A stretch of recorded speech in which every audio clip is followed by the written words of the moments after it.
Зеленодольский лес. Здесь обитают животные таежной фауны, такие как заяц-беляк, глухарь и рябчик. К сожалению, сейчас мы их встретить не сможем, потому что их популяция становится с каждым годом все меньше и меньше. Но власть Татарстана борется с этой проблемой. Для этого и был создан природно-экологический заказник Шорский. Охраняемая природная территория охватит 3 района республики: Айшинский участок в Зеленодольском, Ислий-Тарский в Высокогорском и Шорский в Арском районах. Общая площадь заказника составит почти 11 тысяч гектар. Здесь представлена фауна таежная,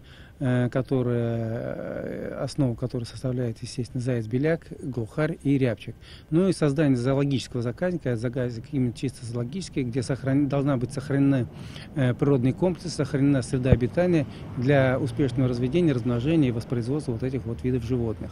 Все последние годы зайцы, глухари и рябчики особо не размножаются, говорят специалисты, поэтому в 2015-м зайца-беляка даже пришлось внести Красную книгу Татарстана. И теперь, когда популяция начинает возрастать, животным создают благоприятные условия. Только вот в обществе охотников с выбором территории не совсем согласны. Действительно, надо было согласовать с охотообществом. Раз есть такое, так сказать, мнение, что нужен этот заказник, есть специальные земли у нас, где мы могли бы сказать, вот там надо сделать заказник. Получается, в результате они в районе деревни Александровки организовывают заказник, это же смешно.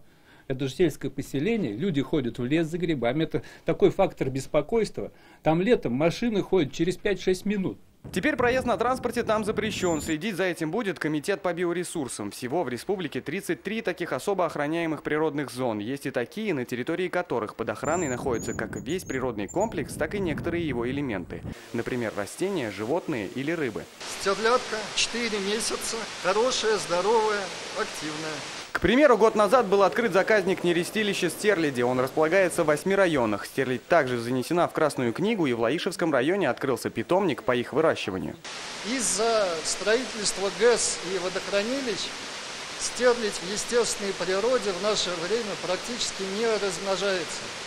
Поэтому, если мы хотим видеть ее в уловах, если мы хотим сохранить видовое разнообразие, мы должны поддерживать ее численность. Также и численность рябчика, глухаря и зайца-беляка. В планах строительства ферм по их выращиванию, а пока запрет на их охоту на территории заказника. Ленар Гинатуллин, Данил Филатов, ТНВ, Татарстан.